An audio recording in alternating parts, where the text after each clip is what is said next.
제 20장.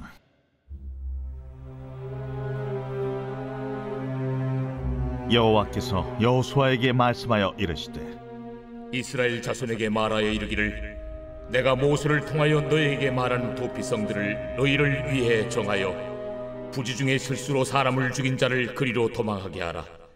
이는 너희를 위해 피의 보복자를 피할 것이니라. 이 성읍들 중에 하나에 도피하는 자는 그 성읍에 들어가는 문 어귀에 서서 그 성읍의 장로들의 귀에 자기의 사건을 말할 것이요, 그들은 그를 성읍에 받아들여 한 곳을 주어 자기들 중에 거주하게 하고, 피의 보복자가 그의 뒤를 따라온다 할지라도 그들은 그 살인자를 그의 손에 내주지 말지니, 이는 본래 미워함이 없이 부지 중에 그의 이웃을 죽였음이라.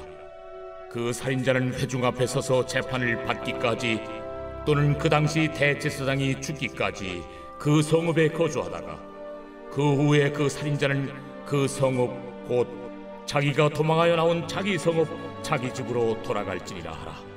이에 그들이 납달리의 산지 갈릴리 게데스와 에브라임 산지의 세겜과 유다 산지의 기럇 아르바 곧 헤브론과 여리고 동쪽 요단 저쪽 르우벤 지파 중에서 평지 광야의 베셀과 갓 지파 중에서 길르앗 라못과 므낫세 지파 중에서 바산 골란을 구별하였으니, 이는 곧 이스라엘 모든 자손과 그들 중에 거류하는 거류민을 위하여 선정된 성읍들로서 누구든지 부지 중에 살인한 자가 그리로 도망하여 그가 회중 앞에 설 때까지 피의 보복자의 손에 죽지 아니하게 하기 위함이라.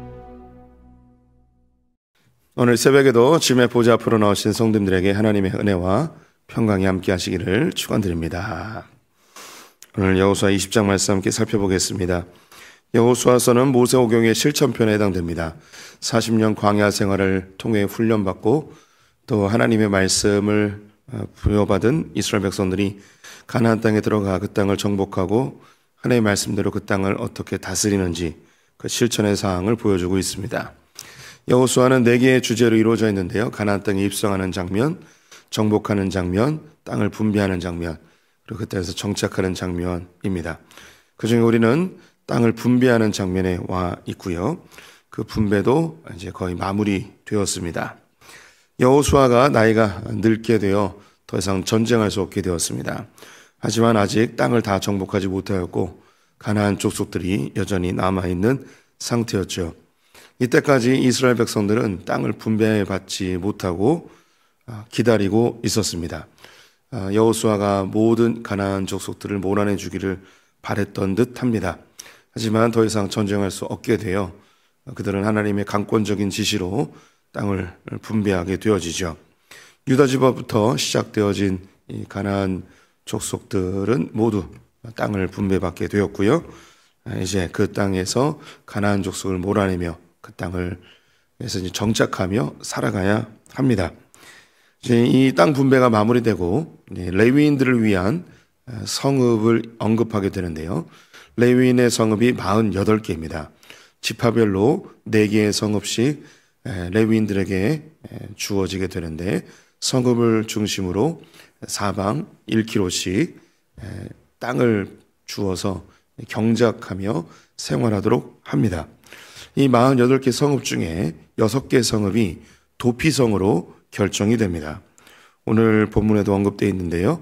요단강을 기점으로 요단 서쪽에 3개, 요단 동편에 3개씩 있습니다.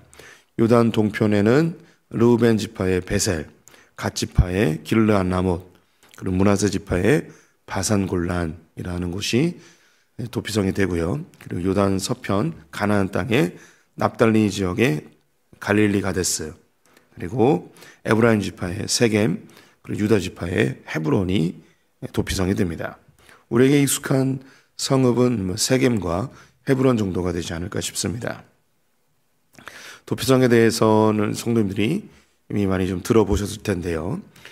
하나님이 이 가나안 땅을 선물로 주실 때에 하나님의 속성이 이 땅에 그대로 이루어지기를 소망하십니다. 그것은 하나님의 통치가 임한다는 뜻이겠죠. 하나님의 속성, 중에 공의와 정의로우신 분이시죠. 하나님은 공의롭고 정의로운 분이십니다. 하나님은 부한 자나 가난한 자나 같은 시각으로 대하시고, 부유하기 때문에 더 많은 것을 혜택을 주거나, 가난한 자이기 때문에 긍휼히 여겨서 뭔가 더 혜택을 주거나 이런 분이 아니고 늘 공평하신 분이십니다. 부유한 자가 나쁜 짓을 했다고 해서 더 처벌하시거나, 가난한 자가 나쁜 짓을 하면 덜 처벌하시거나 이런 분은 아니죠. 하지만 하나님의 이 공평이 이루어지도록 연약하고 이 세상에 소외된 자들에 대해서 더 신경 써 주시는 것은 또 성경에 나와 있습니다. 이것을 뭐 퍼센테이지로 따지기는 좀 어려운데, 부유하고 강한 자들에게 49를 생각하신다면 연약하고 가난한 자들에게 51을 생각하시는, 이렇게 좀 구분을 하면 어떨까 싶기도 합니다. 하나님의 이 공의와 정의가 그 땅 가운데 나타나기를 바라시는 거죠.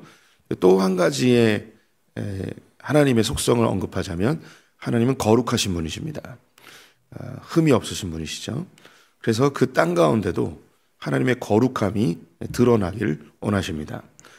그 대표적인 것이 바로 이 도피성입니다.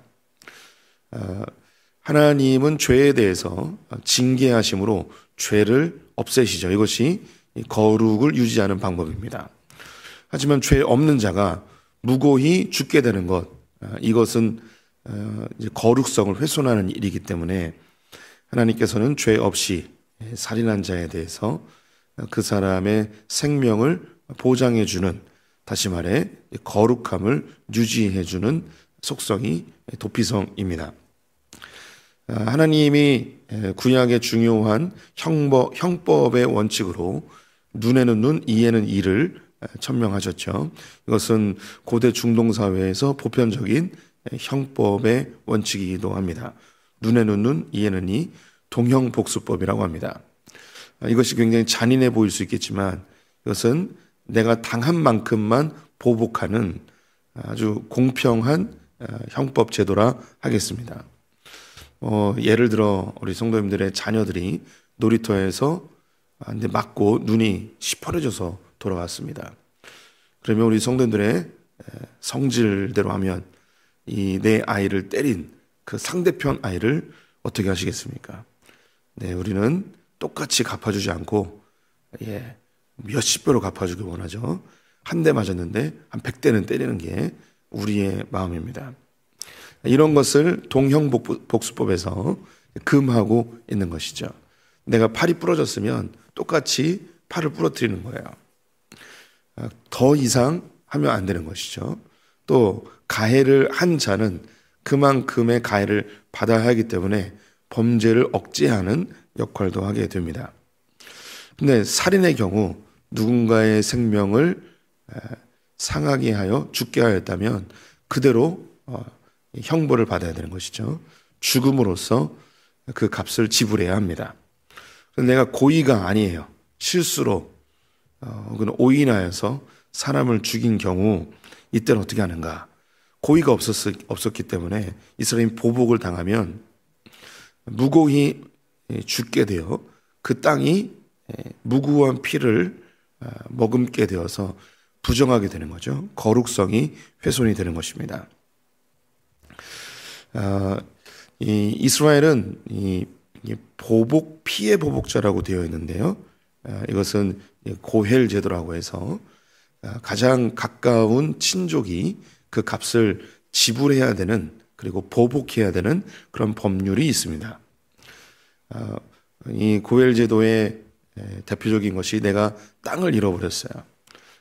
내가 빚이 있거나 혹은 잘못된 투자나 혹은 다른 사람에 의해서 채무로 빼앗기거나 여러 가지로 땅을 빼앗겼을 때에 가장 가까운 사람이 이 땅을 갚아주어서 하나님이 그들에게 주신 기업을 되찾게 하는 제도입니다. 이것은 바로 이 사람을 죽인 경우에도 동일하게 적용이 되는데요. 내 가족이나 형제나 자녀가 죽었을 때에 가장 가까운 친족이 이 사람의 피의 값에 대해서 보복을 할 수 있게 되었습니다. 그런데 고의가 아니라 실수로, 과실로 사람을 죽인 경우 내가 죽임을 당하지 않기 위해서 도피하게 됩니다. 이것이 이제 도피처인데요. 이스라엘 전역이 6군데 있었는데 어느 곳에서든 한나절이 되면 갈 수 있는 곳이 이곳입니다. 그래서 간격이 이제 50km마다 있었는데 여기서 누구든지 자기가 억울하게 죽임을 당할 상황이 되면 이 도피성으로 피하게 됩니다. 사람은 누구나 자기의 생명을 보존하고 싶은 그런 본능적인 욕구가 있습니다. 그래서 어딘가로 도피하게 되고 숨게 되죠. 성경에 제일 먼저 나온 도피의 모습은 아담과 하와일 것입니다. 선악과를 먹고서 정령 죽으리라 하였던 그 하나님의 명령 앞에서 그들은 죽음의 공포에 휩싸이죠. 그래서 그들은 하나님의 피해 숨게 됩니다. 그들은 숨을 곳이 없었습니다. 그들은 무화과 나뭇잎으로 몸을 가리고 어떻게든 자기를 보호하기 위해 나무 뒤에 숨어 있었죠. 인간의 자기 목숨을 보존하고 싶어하는 그런 본능적인 태도인 것 같습니다. 그 뒤에 가인과 아벨 사이에서 가인이 아벨을 죽이죠. 가인이 또 하나님의 낯을 피하여서 에덴 동편으로 도망하게 되는, 피하게 되는 모습을 발견하게 되죠. 하나님은 너를 해하는 자에게 7배의 벌을 더하겠다라고 하셨음에도 불구하고 그는 에덴 동편으로 도망하여 살아가게 됩니다. 또 모세의 도망도 우리가 잘 알고 있습니다. 이스라엘 백성들 가운데 잠시 그들을 살피러 갔다가 애국 군병인들에 의해서 매를 맞는 자기 동족의 억울함을 대신 갚아주기 위해서 한 대 쳤는데 애굽의 군병이 죽게 되죠. 이것이 드러나게 되었고 바로의 추격을 피하여서 미디안 광야로 도피하는 모습을 보게 됩니다. 이것이 우리 인간적인 모습입니다. 우리는 어려운 일, 힘든 일 혹은 또 때로는 나의 목숨의 위협을 느낄 때에 어디론가 피하고 싶은 욕구가 있죠. 인생의 무거운 짐이나 삶의 고통 앞에서 우리는 회피하고 싶은 그런 욕구가 누구에게나 다 있습니다. 하나님이 6개의 도피성을 통하여서 그 사회에 피할 곳을 제공해 주셨습니다. 이곳에 들어가면 반드시 재판을 통하여 그가 죄가 있는지 없는지를 판단하게 됩니다. 하지만 재판이 정확하게 이루어지지 못하고 증거가 없거나 증인이 없을 때 재판이 진행이 안 되겠죠. 그러면 그가 대제사장이 죽는 순간까지 도피성에 머물러 있고 대제사장이 죽게 되면 자기의 집으로 돌아가 자유의 몸이 될 수 있었습니다. 이것은 대제사장이 속죄의 능력이 있었기 때문입니다. 대제사장은 1년에 한 번씩 대속죄일에 이스라엘 백성들 전체의 죄를 도말하는 작업을 하였죠. 이와 같이 다른 사람의 목숨을 해한 자, 도피성에 피해 있다가 대제사장이 죽으면 그의 죄의 값이 대제사장의 죽음으로 대속이 되어서 그의 죄는 해결되어지고 고향으로 돌아가 그는 일상의 삶을 살 수 있게끔 하였습니다. 이것이 도피성 제도입니다. 우리도 이런 제도가 있으면 얼마나 좋겠습니까? 하지만 오늘날에는 이런 실질적인 도피성은 없습니다. 하지만 우리에게는 참된 도피성이 있는데 그것은 바로 예수 그리스도이십니다.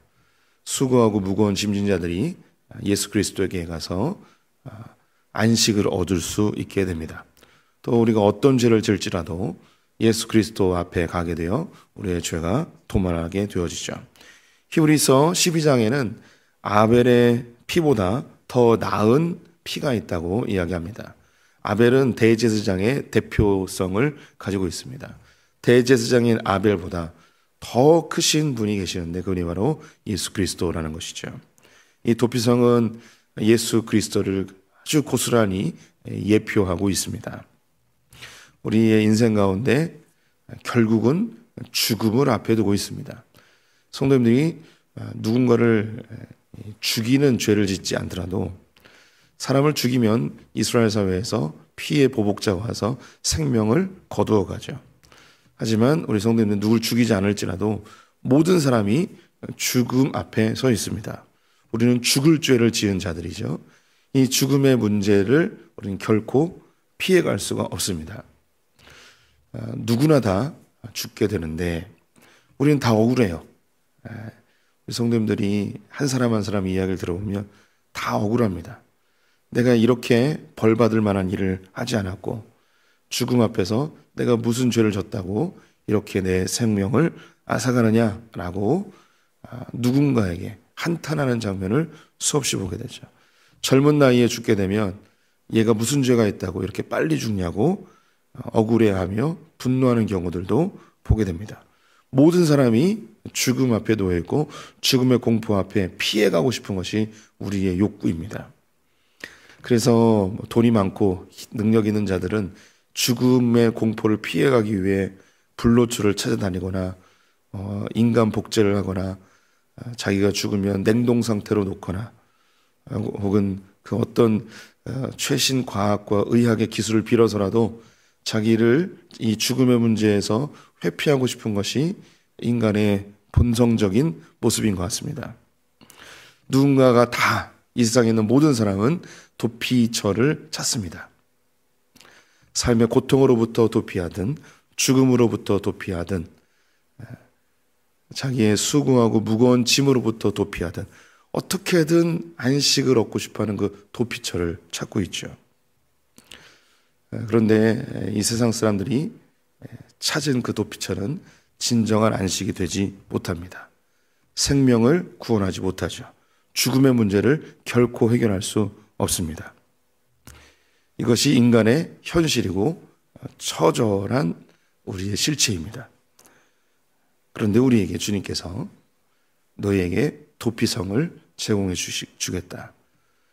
너희의 죽음의 문제로부터 너희는 도피할 수 있고 삶의 무거운 짐, 수고 이곳으로부터 도피할 수 있고 삶의 고통과 고난으로부터 피할 수 있는 곳, 이곳이 바로 예수 그리스도입니다.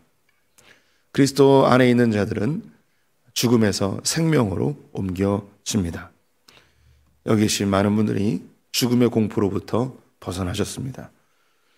죽음은 우리에게 한 번 만나게 되는 매우 낯선 경험이기 때문에 우리는 이것을 본능적으로 두려워하게 되죠.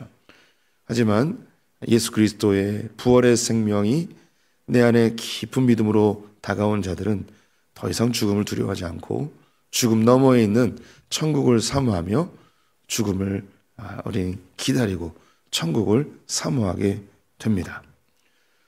또한 죽음과 비슷한 개념으로 망하는 게 있습니다.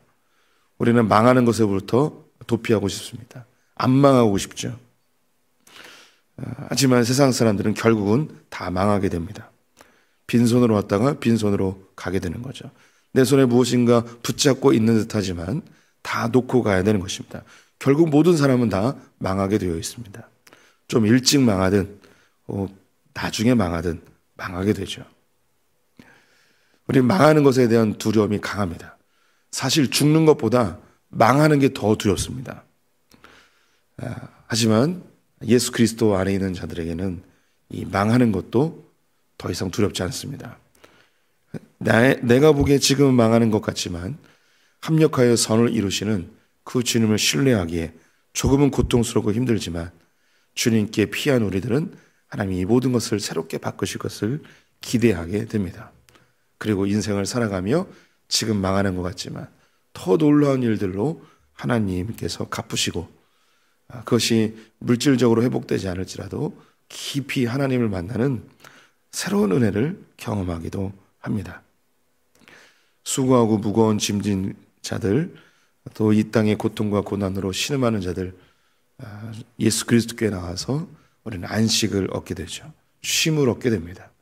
이 세상에 그 무거운 짐들 내려놓고 주님의 방법으로 살아가는 법을 배우며 우리는 기쁨과 즐거움을 누리게 됩니다.